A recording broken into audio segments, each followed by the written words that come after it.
So in this tutorial I will be explaining how to use markdown with React Native's new architecture. So as you can see, I have created a React Native project, and to enable the new architecture for Android, so for iOS you just have to open your terminal, cd to your iOS directory, and then run this command. And for Android you have to search for new arc enabled. It is found inside the gradle.properties file, and you have to make this as true. Next, for displaying markdown inside for Android as well as for iOS. So for Android I will be using Jetpack Compose, and for iOS I will be using swiftui. I think this should be possible with XML layout for Android as well as UI kit for iOS as well, but given that Apple and Google recommends swiftui and Jetpack Compose, I'm using that. And for swiftui, not all the markdowns are working yet, but yeah, so here is the output for Android. So here you can see I have got a link, text, heading, code snippets, images, everything working. So this is for Android. And for iOS, like the heading part is still not working, but the link is working, italic, text seems to be working, and I think there is seems to be some problem with image as well. But I think in the coming years, as swiftui gets more and more advanced, all this issue will get resolved. And this in this lecture we will be following Fabric. So all you have to do is, first of all, create a folder called rtn my markdown text, then create a JS folder. Inside that I have created this file, and everything is copied from the documentation. Only thing changed is this data :string and this rtn my markdown text. Now I have tried sending data from React Native side to native side, but the problem is that I require multi-line string, and passing data from React Native to native side causes the data not to be a multi-line string. That's why I couldn't get it working. But if you know how to pass multi-line string from React Native to native side, you can put down in the comments, which might help others as well. But for now, I'm just putting the markdown text on the native side itself. But if just to help you out, guys, I have created this variable as well, so that in case someone in the future figures it out, we just have to pass the data from React Native side to native side. Then I have created this package.json. Again, this has been copied from docs, and this name has been changed, this has been changed, this has been changed. Next, I have created a podspec file, again copied from docs, and only this name has been changed. After that, you will have to create an Android folder. Inside that, you will have to create build.gradle file first. And here again I have copy pasted this from docs. Only thing is this apply plugin Kotlin Android, I have changed the namespace. Then I have added these two things, build feature and compile option. These are required for Jetpack Compose, as well as I have added this is required from React Native version 72. Then I have added this Kotlin standard lib, and these are all dependency required for Jetpack Compose, and this is the dependency which is required for markdown text to work.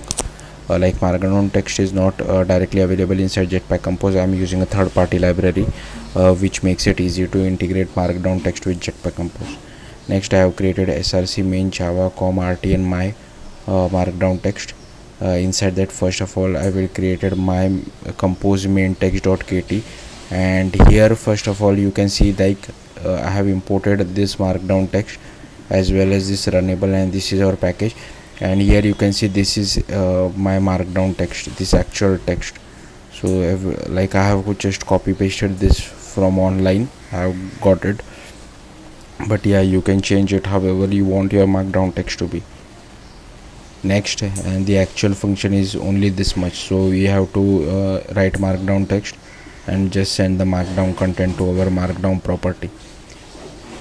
Next, I have created another file, markdown text, which extends linear layout, and I have created a compose view and initialize the compose view to occupy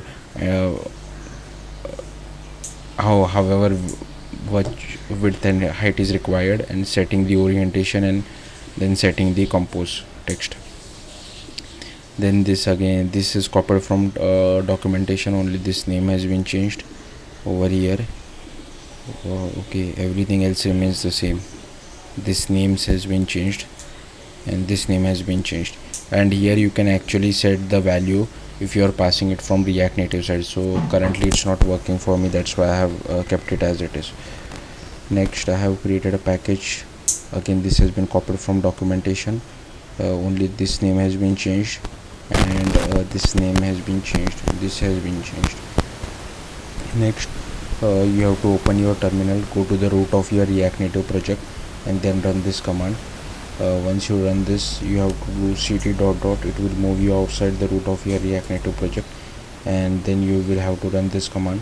In this command, this should be your root project name, rnapp, followed by the folder name. Once you do this, you will have to go to Android, go to build.gradle, and first of all open the Android folder inside Android Studio, and what you will have to do is open this Java folder, open com rn app, and you will have to right click new activity gallery and select empty activity for compose. So you will have to select this option. So this will create an empty activity for compose. Like as you can see here, I have already created this, but this is not really required. When you add an activity for compose, it adds all the necessary dependencies. I have already explained this in my previous video in detail, so if you have any confusion, you can check that out. And if you later on, if you want, you can delete this activity as well, because we won't be using this activity. All it does is that it create inside your build.gradle. First of all, you will have to add this Kotlin version, as well as you will have to add this class path. Okay, next you will also need to add this maven URL of jetpack.io. Then inside settings.gradle,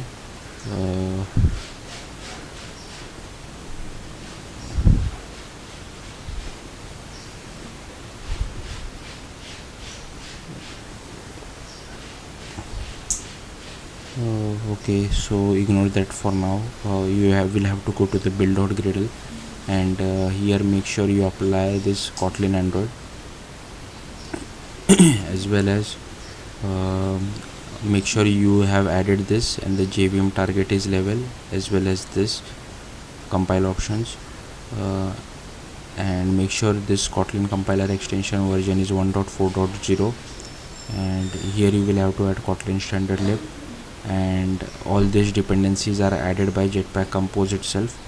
Also make sure you add this markdown over here as well. In case any of this dependency is missing, make sure you add those as well, but I think Jetpack Compose will add all the dependency once you create an activity for it. Next, you might see, and if you try to build the project, before building the project, what you will have to do is you will have to cd to your Android directory, and from the terminal, and then run this command. Once you run this command, you will again have to cd to your iOS directory, and then run this command. Once that is done, try building the project from Android Studio. Like, you can just click on this over here, and I think it might give you an error, something like this. So duplicate resources. Okay, all you have to do for this is you will have to just go to your inside values, go to themes.xml, click on refactor and save deleted, so it will resolve that issue. Also inside Android manifest, make sure you add the internet permission, because the markdown contains some HTTP links, that's why. And what else, if you, in case you delete the main activity to.kt, you make sure you remove it from here as well.